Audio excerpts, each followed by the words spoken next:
এইটো মাখিয়তী বুলি কয়।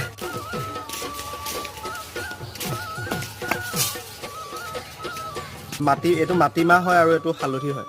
মানে গৰু বিহুৰ দিনাখন মানে কি হয়, এই গৰুক যেতিয়া নোৱাই মানে মাহ হালধি আৰু তাৰপিছত সেইখিনিৰে মানে মানুহে গা ধুৱে আৰু। গতিকে এইখিনি মোৰ পাছত এইখিনি ধুম, মানে ল'ম ইয়াৰ পৰা অলপ। এয়া আপোনালোকক দেখাই আছোঁ কি কৰে, মানে গৰু চাট বনাই এনেকৈ।